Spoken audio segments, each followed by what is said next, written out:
You understand that, look, this ain't of my strength or my power. This is of the Most High power to do these things, all right? So if it be the will of the Heavenly Father, you will get the revelation. So, verse 17, and Pharaoh said unto Joseph, in my dream, behold, I stood upon the bank of a river, and behold, there came up out of the river 7 kine, fat-fleshed and well-favored, and they fed in a meadow, all right? And behold, so basically talking about 7 like cattle basically that came out of that, and they basically ate upon the meadow, and they were fat and full of flesh, all right? And then it goes on to say, and behold, 7 other kind came up after them, poor and very ill-favored and lean flesh, such as I never saw in all the land of Egypt for badness. And the lean and the ill-favored kind did eat up the first 7 fat kind, all right? And when they had eaten them up, it could not be known that they had eaten them, but they were still ill-favored as at the beginning, so I awoke. Right, so it basically said, it goes on to say that those 7 cattle that were basically of less favor, that were lean and didn't have the fat flesh as the 7 before them, they all ate those 7, but guess what? You couldn't see that they ate the 7. They were still of ill favor, all right? So reading on, it says, and then he awoke, verse 22, and I saw in my dream, and behold, 7 ears came up in one stalk, full and good, all right? So it's talking about corn, all right? And behold, 7 ears withered, thin and blasted with the east wind, sprung up after them. And the thin ears devoured the 7 good ears, and I told this unto the magicians,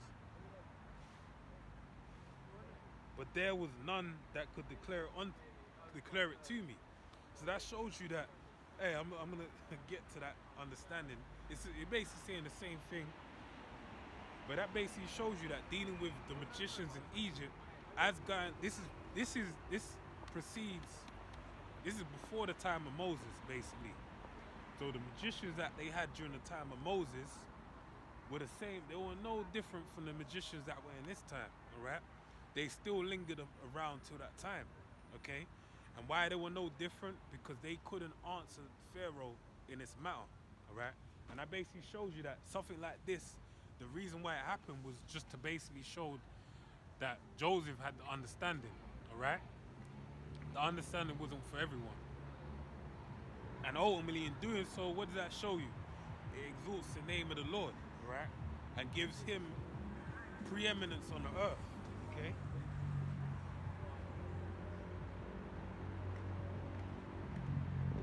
So verse 25, it says, and Joseph said unto Pharaoh, the dream of Pharaoh is one, all right? Basically saying those 2 dreams, they've got one meaning, all right?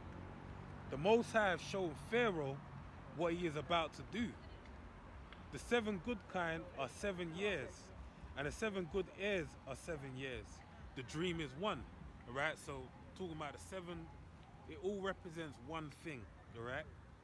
So it goes on to say, and the 7 thin and ill-favored kind that came up after them are 7 years. And the 7 empty ears blasted with the east wind shall be 7 years of famine, all right? So basically talking about 7 years of good food, where there's gonna have a lot of food, and they're gonna have a great harvest, basically, a great reaping. So they're gonna reap abundantly. So that means they're gonna make a lot, like everyone. You had the parable in the book in the gospel where you had the man that basically reaped a good harvest and basically was shocked and said, look, I'm gonna build a big shed for my harvest, and then he died the next day, all right? But that shows you the mind of the people. When they get a big harvest, that basically denotes wealth and abundance, all right? So it says, this is the thing which I have spoken unto Pharaoh, what the Most High is about to do. He showeth unto Pharaoh, behold, there come 7 years of great plenty, throughout all the land of Egypt, and there shall arise after them 7 years of famine, and all the plenty shall be forgotten in the land of Egypt, and a famine shall consume the land. Alright? So guess what? With that kind of knowledge, and that's what really gives you power, man, because the Lord has knowledge that basically can set people apart one from another. Because he gave Pharaoh the heads up to know what was gonna happen. Alright? So it says, reading on, it says, and for the dream, actually, let me read this, verse 31. And the plenty shall not be known in the land by reason of the famine following, for it shall be very grievous. Alright? So, let me actually read on, then I'll get into the other points later. Alright? Verse 32. And for that dream was doubled unto Pharaoh twice, it is because of it, the thing is established by the Most High, Yahweh. And the Most High, Yahweh, will shortly bring it to pass. Alright? And therefore, let Pharaoh look out a man discreet and wise to set over the land of Egypt. So you know Joseph using a bit of wit there. Alright? Let Pharaoh do this and let him appoint officers over the land, and to take up a fifth part of the land of Egypt in the 7 plenteous years, and let them gather all the food of those good years that come, and lay up come under the hand of Pharaoh, and let them keep food in their cities. Alright? So not only did Joseph break down to Pharaoh what was going to happen, he basically gave him a contingency plan as to what to do to basically circumvent the 7 years of famine. Alright? And what did he tell him? He told him, let me read it again. He said, let Pharaoh do this. Let him appoint officers over the land and take up the fifth part of the land of Egypt in the 7 plenteous years. So basically he said that that great abundant reaping that they have, split, take a fifth out of it, and basically store that aside. Okay? In the 7 plenteous years, verse 35. And let them gather all the food of those good years that come and lay up under the hand of Pharaoh, and let them keep the food in their cities. Okay?